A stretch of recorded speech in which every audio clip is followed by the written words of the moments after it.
Please have a seat. Thank you, Punihi, for that outstanding introduction.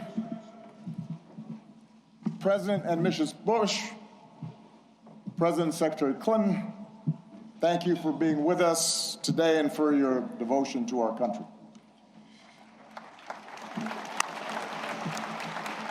And President and Dr. Biden, thank you for your steadfast partnership for 8 years. Joe, we started as running mates and ended as family, and we would not be here without you, and we are grateful.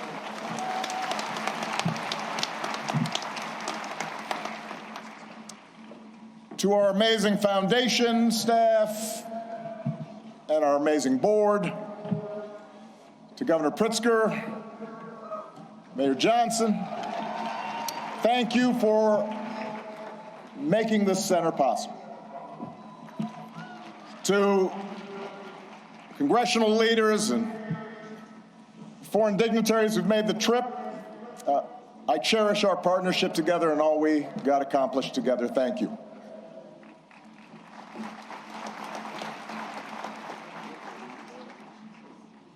To Michelle, she did me wrong. She wouldn't let me see her speech.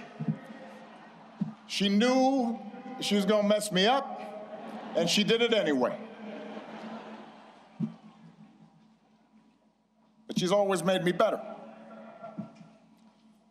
And I could not be more grateful.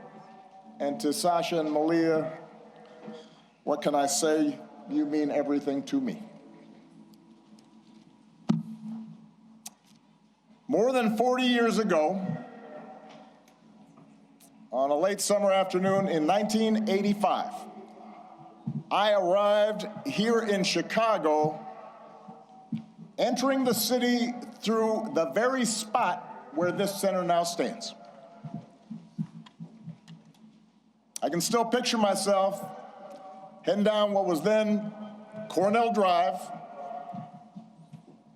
in a janky used car that I'd bought in New York, with all my worldly possessions stuffed in the trunk and the back seat, so I really couldn't see out of the rearview mirror, and I was a safety hazard.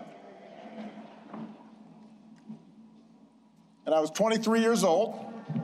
I'd just been hired by a group of churches on the South Side to help organize a part of the city that had been battered by steel plant closings and chronic neglect. And I didn't have much organizing experience. Didn't know anybody in Chicago. But I had been inspired by the civil rights movement, and I knew I wanted to make a difference. And although I wasn't sure exactly how I was going to do that, I was possessed with this abiding faith that if we could give people more of a say in the forces that govern their lives, if we could bridge some of the differences that drove us apart, then we could build an America where everyone counts and everyone has a fair shot and everyone belongs. Even a mixed-race kid with a weird backstory and a name nobody could pronounce.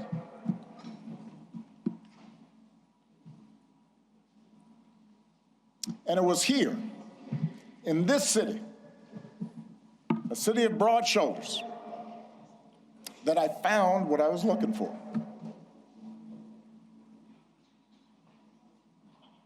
Day by day, block by block, I got to know the people who lived here, their hopes, their dreams, their tragedies and their triumphs. I witnessed their resilience in the face of hardship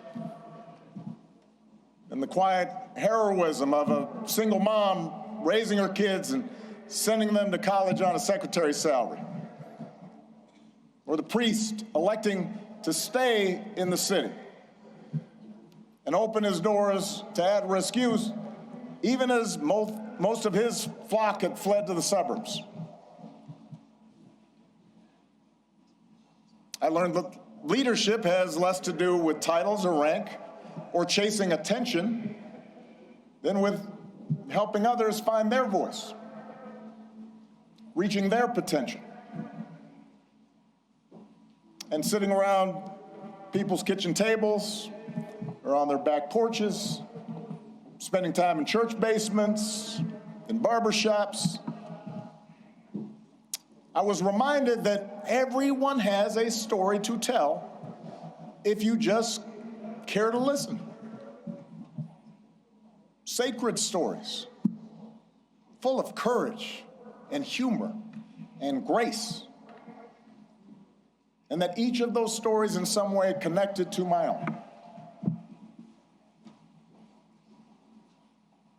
In other words, I found my purpose here, and I fortified my faith here, and I found my community here, friendships that would last a lifetime.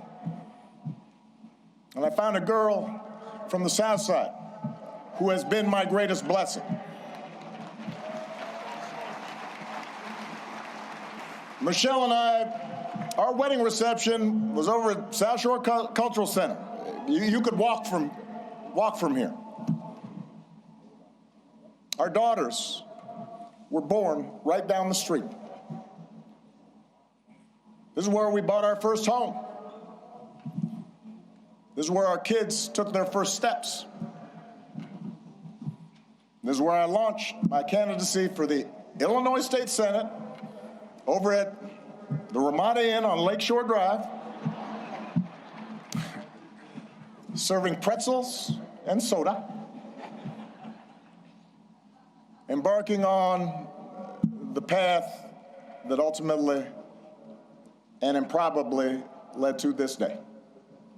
So, for me, this center could not be anyplace else. It's an expression of thanks, an acknowledgement that so much of what I hold most dear I owe to the people of this city and the people of these surrounding neighborhoods.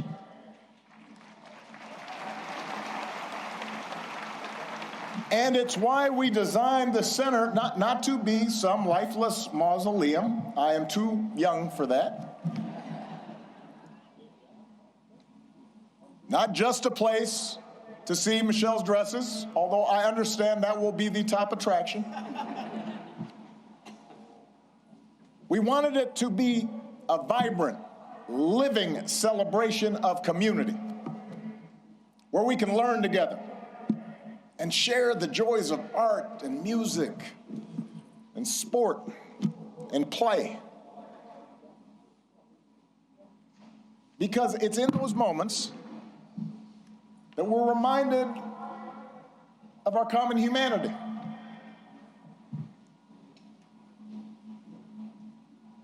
And strengthen the bonds of trust that not only make our lives richer, but make our democracy stronger. Now, we also wanted this center to be a celebration of the extraordinary public servants, many of whom are here today, that made this journey possible.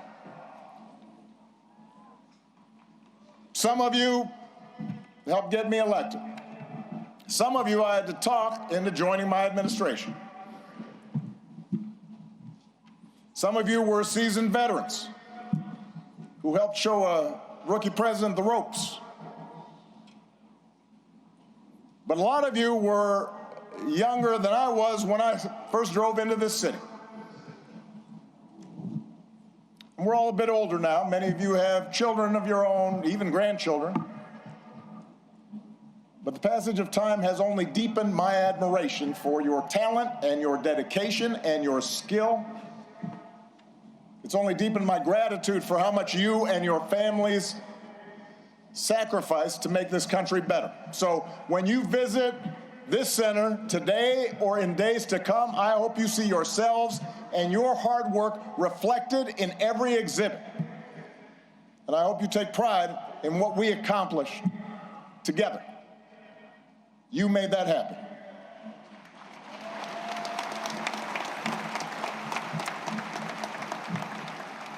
Now, of course, we did not accomplish everything we set out to do. No administration does. Some of the exhibits reflect unfinished business. In some cases, my own shortcomings and mistakes. In some cases, because, as a sign I kept on the Resolute desk read, hard things are hard. And that's especially true in a big, raucous, diverse, argumentative democracy like the United States of America. Everybody's got an opinion. And that means getting stuff done involves reconciling the demands of a couple of 100 million people. All right, you've been listening live to former President Barack Obama there in Chicago at the grand opening of the Obama Presidential Center. John, and a lot of reflection from President Obama at the years that led up to his first term in office. Indeed, it's always a big moment when a president attends the opening of their library or their presidential center. I noticed that Bill Clinton and Hillary were in attendance there, as well as saw some pictures of George Bush.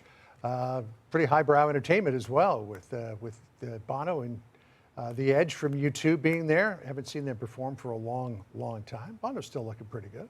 John Legend was there as well and performed, star-studded. We just saw Oprah Winfrey a moment ago, Gayle King in the audience. And also up on the stage, we saw President Obama's two daughters.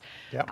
So quite an event there, and we'll continue to monitor that live out of Chicago. Some controversy over the aesthetics of the building. Some people saying it looks more like a bunker from Star Wars than it does a presidential library. But it's there, it's constructed, it's opening today. So if you get a chance in Chicago, Sandra, I know you visit often. Go walk through there and have a look. Indeed. All right. Be sure to like and subscribe for all the Fox News latest on YouTube and catch full shows streaming now on Fox One.